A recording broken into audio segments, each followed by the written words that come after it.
Brokerage houses की report को लेकर, जहां पर कौन कौन से स्टॉक्स रडार पे आपको बताते हैं। तो सबसे पहला नोवामा की बात करते हैं, जहां पर जूलियन टिग्रिवा पर इन्होंने अपनी बाय कॉल को मेंटेन रखा है और टारगेट प्राइस को रिवाइज किया है अपवर्ड्स। 910 के मुकाबले यहां पर 971 का टारगेट प्राइस जो है वो रखा हुआ है। कुछ फैक्टर्स जो कि गिनाए जा रहे हैं इस डिवीजन के पीछे, ग्रोथ, प्रॉफिटेबिलिटी जो है स्पेशलिटी केमिकल्स की वजह से इसको काफ़ी बूस्ट मिलेगा और इसकी वजह से सेल्स लगभग 12% up year on year basis और एबिटा मार्जिन में ईयर ऑन ईयर बेसिस में लगातार इंप्रूवमेंट आती हुई दर्ज दिखाई दे रही है।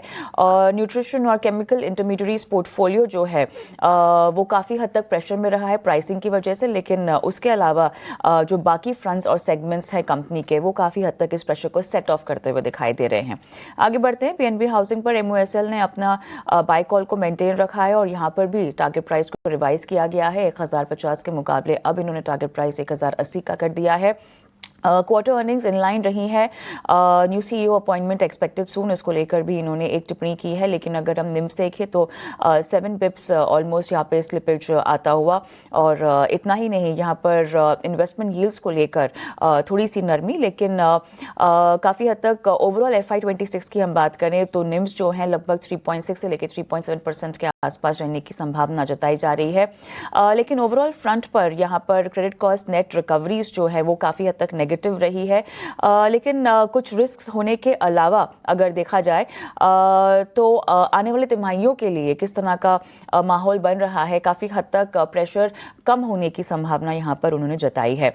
बर्नस्टीन की पीएनबी हाउसिंग फाइनेंस पर न्यूट्रल कॉल है, उसको मेंटेन किया गया है। टारगेट प्राइस 1020 का ये रेकमेंड कर रहे हैं और इन्होंने भी कुछ फैक्टर्स जो गिनाए हैं वो काफ़ी हद तक इन लाइन है।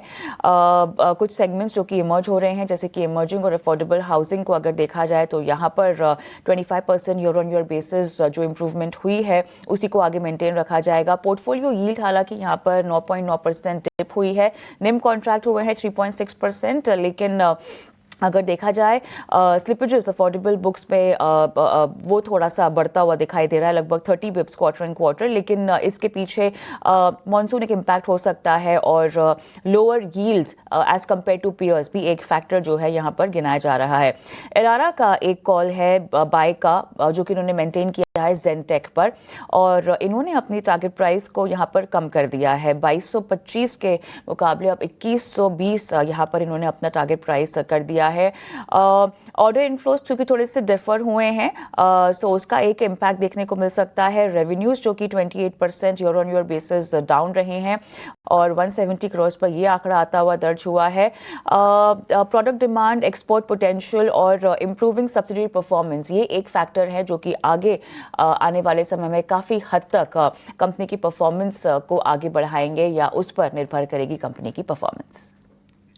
बिल्कुल, चलिए आपने ब्रोकरेजेस देख ली और उनके टारगेट्स भी देख लिए हैं, कहाँ पर आपको बाय की रेटिंग है और कौन से टारगेट्स आपको मिल सकते हैं। आगे बढ़ते हैं।